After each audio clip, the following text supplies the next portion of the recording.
Desde el centro de la ciudad de Montevideo conducíamos 30 minutos para llegar a este lugar. Esta es una chagrana especial, pero en ella vive uno de los líderes más carismáticos de América Latina. En este programa de diálogo vamos a conversar con el expresidente de Uruguay, José Mujica. Siguiendo el estruendo del motor del tractor, encontré a Mujica en un terreno no muy lejano de su chacra. Estaba arando la tierra.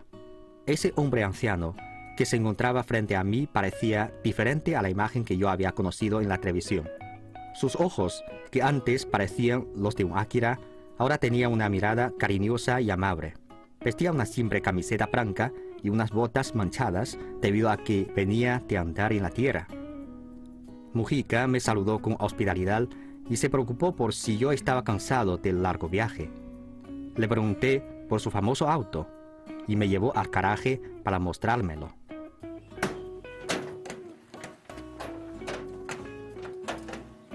¿Cuándo lo compró? Me lo regalaron los vecinos. Cuando salí presidente, yo tenía uno igual. Y yo se lo regalé a uno de la guardia. Ya tiene muchos años. 30 y pico. ¿Nunca ha pensado comprar un nuevo? Ni por la cabeza me pasa. Este es buenísimo. Hay repuesto hasta en la farmacia. Y yo soy viejo. ¿Para qué quiero andar a 150 kilómetros? Soy un peligro.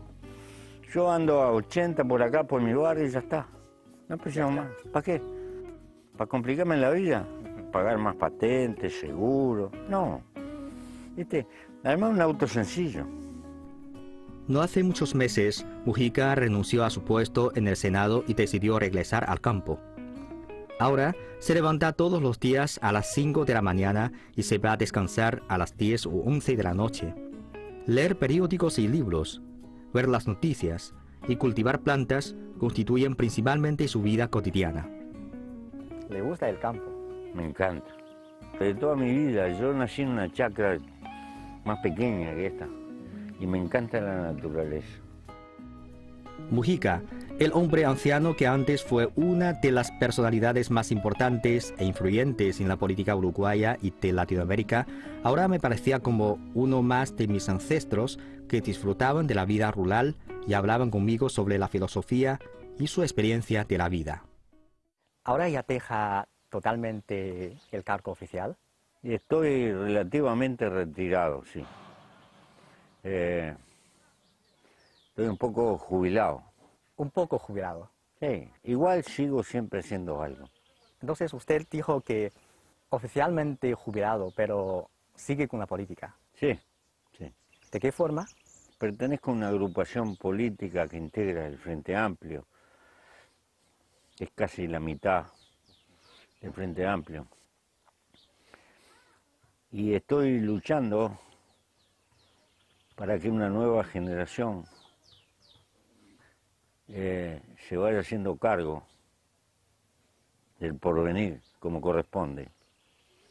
Los viejos vamos quedando para dar consejo, pero las nuevas generaciones tienen que encarar la responsabilidad política. Claro, pero ahora usted tiene más tiempo en comparación con antes. Sí, mucho más tiempo. ¿Lo disfrute? Sí, claro. Voy a mi vieja vocación campesina. Trabajo la tierra en todo lo que puedo. Y converso con mis amigos comunes de la sociedad, viejos amigos.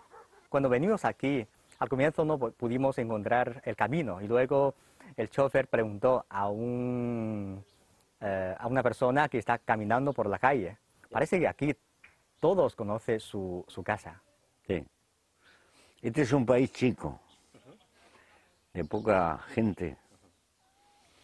Y en esta zona nos conocemos todos. Pero para nosotros usted realmente es fue un presidente diferente, muy diferente, porque para nosotros siempre tenemos la costumbre de ver a un presidente que tiene gente que lo rodea. Pero usted no. ¿Por qué? Tengo un conjunto de valores que son hijos de mi vida, de mi proceso.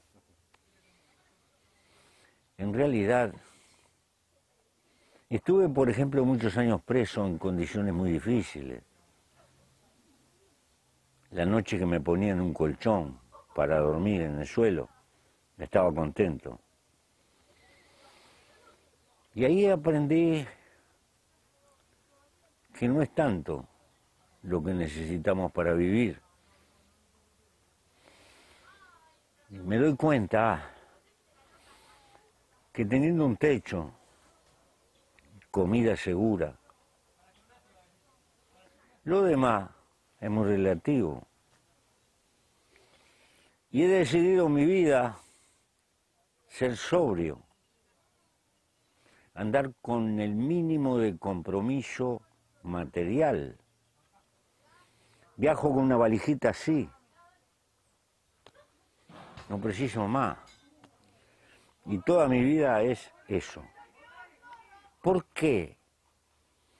Porque pienso que las repúblicas modernas aparecieron como un grito desesperado frente a la monarquía y frente al feudalismo, que hacía diferencias por la sangre, por el origen. Y las repúblicas modernas surgieron para decir los hombres somos básicamente iguales. Y creo que los gobernantes tienen que vivir como vive la mayoría de su pueblo y no como vive la minoría privilegiada económicamente. ¿Por qué? Porque la política no es para hacer dinero. La política es un servicio que se hace de corazón, con la ilusión de que la gente pueda vivir mejor. Al que le guste mucho la plata, que se meta en el comercio, en la industria, y que le vaya bien y que pague impuestos. Pero en la política no. La política debe ser un valor sagrado, porque es a favor de toda la sociedad. Entonces, se siente lejos del pueblo si vive en el palacio residencial. Sí, totalmente lejos. Me miran de abajo y no me miran en el mismo plano.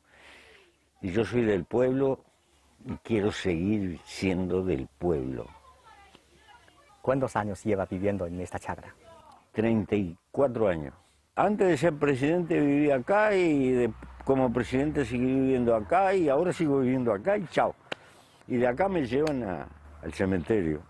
Acá vivir, usted se siente más tranquilo. Sí, más libre, más rodeado de naturaleza y lucho por mi libertad un poco. Tener tiempo para hacer cosas que me gustan, que a mí me motivan. Eso es la libertad. Cuando estamos cumpliendo con una obligación, no necesariamente somos libres, porque estamos sometidos a la gran ley de la necesidad. Tenemos que trabajar para vivir, pero si tengo una vida muy complicada, muy cara, me tengo que complicar más para trabajar y todo lo demás. Y no me queda tiempo para lo que a mí me gusta. Tener tiempo para mis amigos, para mis compañeras, para a veces tomar mate mirando la luna.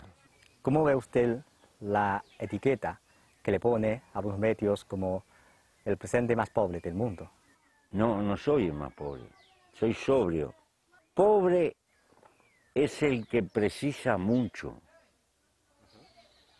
Esta es una vieja definición de Séneca, contemporáneo de Cristo.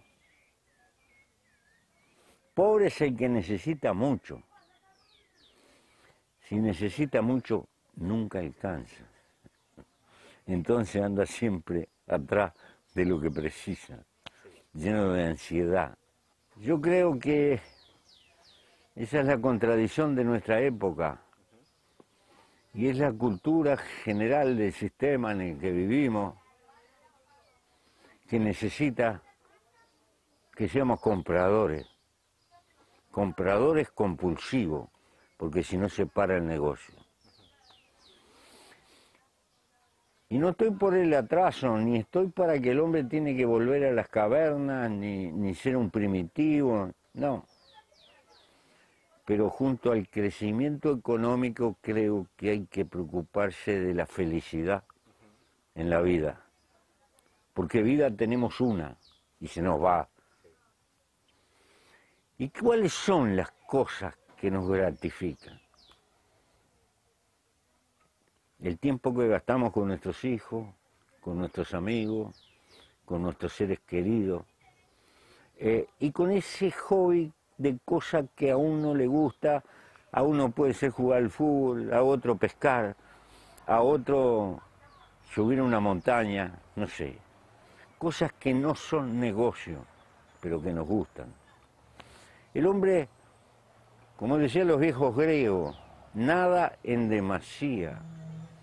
Hay que trabajar para vivir. Y el que no trabaja está viviendo a costa de algún otro. Pero la vida no se puede gastar solo en trabajar. Hay que tener derecho a cultivar afectos. Entonces, yo soy sobrio en la manera de vivir, porque no me complico nada. Y me queda tiempo para gastarlo en lo que a mí me gusta. Y entonces no soy pobre, soy riquísimo, porque tengo tiempo para cultivar mi libertad. Sí. Desde su explicación me parece que usted no está a favor al consumismo. No, el consumismo es parte de la cultura que tenemos hoy. Pero la humanidad que viene, donde están naciendo más de 150 niños por día, requiere que empecemos a pensar en que el mundo sea sustentable en nuestra tierra. Si vivimos una civilización de despilfarro, de hacer cosas inútiles, de hacer montañas de basura, lo que le vamos a dejar a las generaciones que vienen es un desastre. Tenemos que luchar por generar una cultura global, mundial, de que tenemos que ser sobrios, que cada producto industrial debiéramos de pensarlo, incluir los costos de cómo se recicla, como hace la naturaleza. La naturaleza no hace basura, la naturaleza hace cosas que se descomponen y se vuelven a transformar en vida. Tenemos que seguir el camino de la biología, no el camino del disparate que estamos haciendo. ¿Con qué palabras describiría usted su propio valor de la vida? La vida humana es el único milagro que hay arriba de la tierra para cada uno de nosotros. Hazte esta pregunta: ¿por qué naciste tú y no nació otro? Había 40 millones de probabilidades que fuera otro y te tocó a ti. Eso es un milagro. Y es que es un milagro estar vivo, pero es una aventura a plazo fijo. La gran pregunta es: ¿en qué gastamos nuestra vida? ¿Le damos causa o somos igual a un cascarudo, a una lechuga que vive porque nació? Creo que el hombre tiene el privilegio hasta cierto punto de orientar el rumbo de su vida. Yo he tomado con libertad el rumbo de luchar a favor de que en mi sociedad no haya tanta desigualdad. ¿Será utópico? Puede ser. pero tengo un norte. Sé para qué vivo. Utópico, pero también hay que ser realista, ¿no? ¿Sí? Hay que ser realista. Hay que soñar con los pies en el suelo. Pero es difícil, ¿no? Yo creo que sobre Muy todo difícil. para un político, para un presidente. Es muy difícil, porque hay que negociar permanentemente con la realidad y con esa cuota que llevamos los hombres adentro también de egoísmo, que es una fuerza que nos colocó la naturaleza para que cada cual defienda su vida, como todas las cosas vivas. Pero a su vez, la naturaleza nos hizo sociables. Somos inevitablemente gregarios. Vivimos en comunidad, no somos felinos. No podemos vivir solos. Dependemos, nos demos cuenta o no, del grupo social. Y acá hay una contradicción entre el interés colectivo, social, a veces, y el individuo. Hay un choque. Por eso pienso que Aristóteles tenía razón. El hombre es un animal político. ¿Por qué? Porque los individuos tienen que vivir en sociedad. Y a veces, por vivir en sociedad, hay conflicto. La política tiene el papel de tratar de armonizar los conflictos que hay en la sociedad. Aún, aquellos que piensan la política no me importa, son esclavos de la política.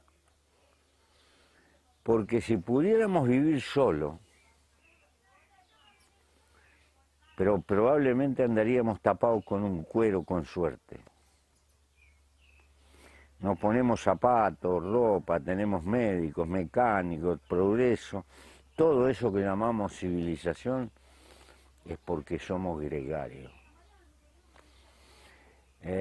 Y sería bueno que nunca olvidáramos a la biología, lo que somos. No se puede chocar con el disco duro que nos puso la naturaleza adentro de nosotros. Me hace pensar cómo se formó ese valor de Mujica. ¿Cuál es de su etapa de vida le dejó mayor influencia? Cuando era muy joven, yo perdí a mi padre cuando tenía 8 años. Y era difícil la vida. Mi madre empezó a cobrar una pensión muy chica, 15 años después que había muerto mi padre. Éramos pequeños campesinos y teníamos que vivir. Yo fui a un liceo a estudiar secundaria, con mucho sacrificio. Y cuando estaba terminando la secundaria no tenía plata para comprar libros caros.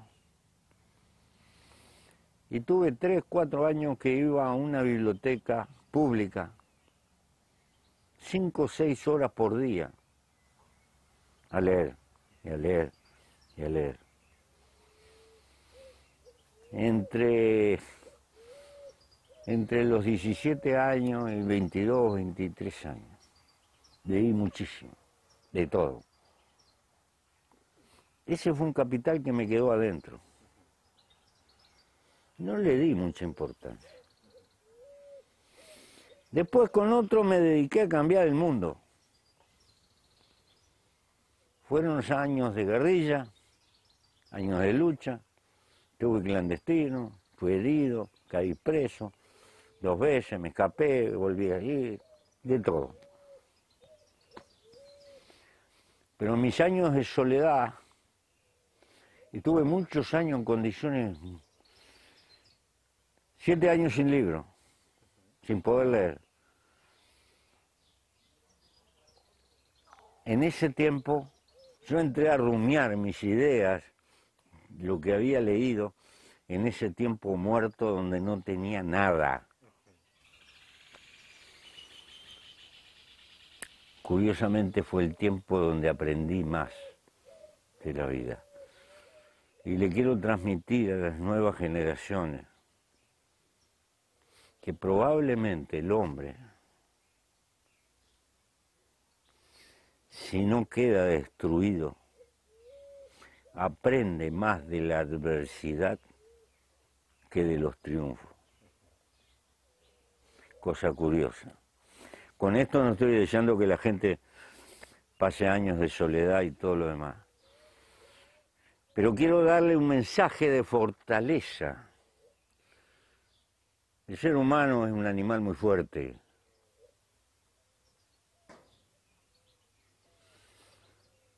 Mi definición de lo que es triunfar en la vida, ¿sabes cuál es? Volverse a levantar cada vez que uno cae y volver a empezar. En todos los órdenes de la vida. En el amor, en el trabajo, en la profesión, en todo. Siempre tener el coraje de volver a empezar con lo que uno ha aprendido.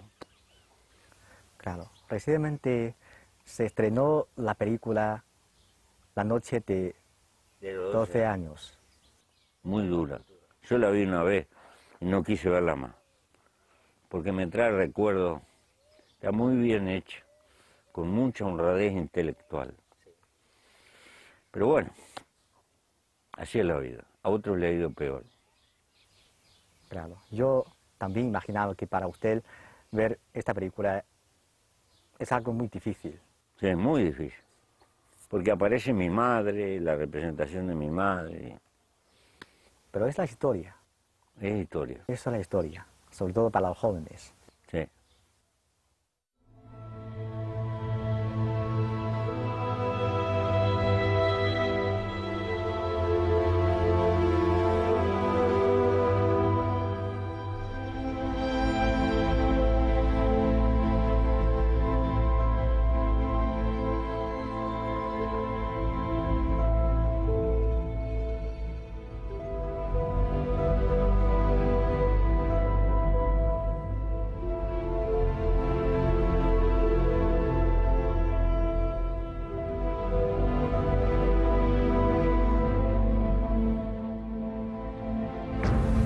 No era mi hijo, ¿A quién? José Mujica. Lo siento, pero su hijo no se encuentra disponible. ¿No está acá? No dispongo de esa información.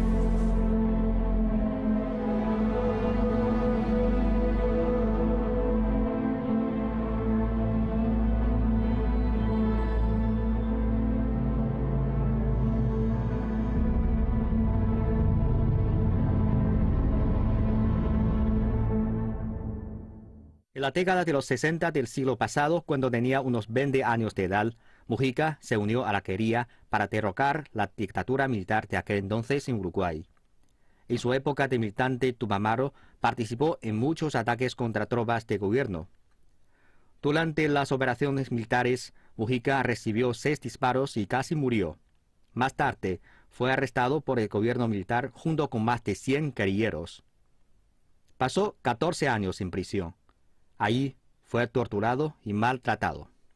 Después de que se restaurase la democracia en Uruguay en 1985, Mujica recuperó su libertad y siguió dedicándose activamente a la política en el escenario político uruguayo. Nuestra lucha continuará más allá de los años de vida que puedan quedarle a esta y aún a la otra generación, pero al socialismo llegaremos. En 1995, Mujica fue elegido por primera vez como miembro de la Cámara de Diputados, y eso hizo que entrara oficialmente en la escena política. En 2009 fue elegido como presidente de Uruguay, cargo para él que sería reelegido en 2015. Durante su mandato, Mujica se dedicó a reducir la pobreza y a mejorar el bienestar del pueblo uruguayo, promovió la cooperación entre las diferentes partes de Uruguay e impulsó activamente el proceso de integración en la zona de América del Sur.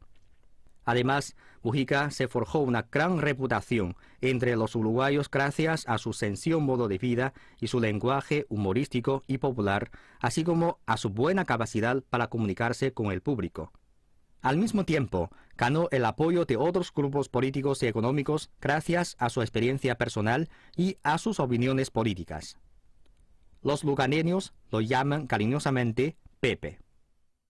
Me dijeron que su primera gira por China fue en el año 1963. Sí, sí. Sí, ¿cómo fue? En aquella época teníamos que ir casi clandestino. Usábamos un pasaporte donde se ponía una hojita que se ponía la visa y después se arrancaba. Teníamos que usar otros nombres, en fin. Era muy complicado porque había una lucha muy fuerte. Y fuimos una delegación de muchachos. Nos llevaron a la casa de Mao. China era muy pobre.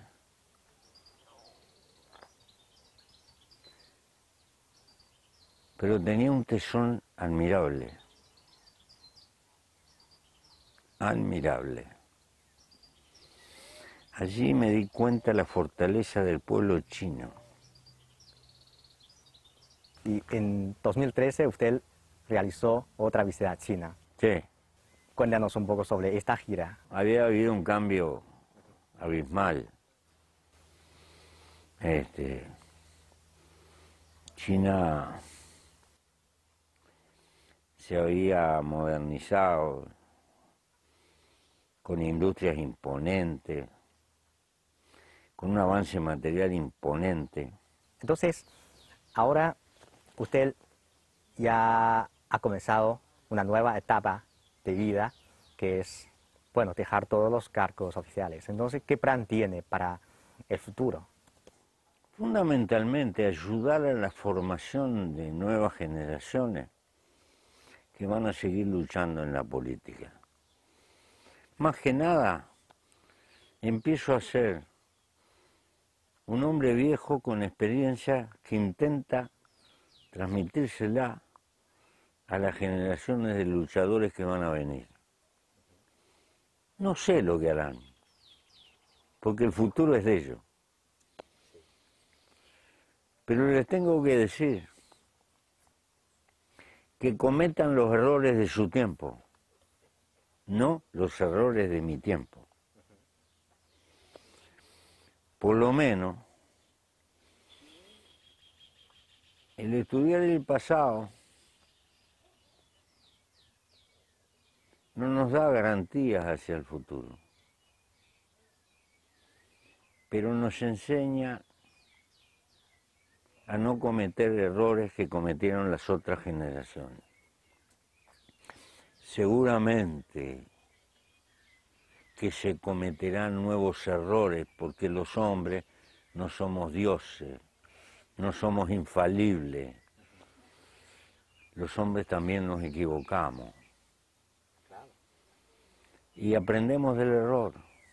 Tenemos que tratar que las nuevas generaciones estén determinadas por su tiempo, no por el nuestro. Después de la entrevista, Mujica me invitó a visitar su chacra. Me habló de su amistad con los líderes de la izquierda latinoamericana como el Che Guevara y Fidel Castro. Incluso me mostró generosamente el diario que le regaló el propio Che Guevara y que él siempre guarda con mucho cuidado. Cuando el sol se estaba poniendo, Mujica volvió a la tierra. Me dijo que tenía que terminar los trabajos del día en el campo antes de que oscureciera. Quizás el mundo tiene opiniones divergentes sobre los conceptos políticos de Mujica y su modo de vida. Sin embargo, como él dijo, el pasado ya es historia. Lo que debemos hacer es disfrutar de la vida de ahora. Para él, una chacra, una tierra y estar acompañado por familiares, amigos y por sus perros ya es suficiente.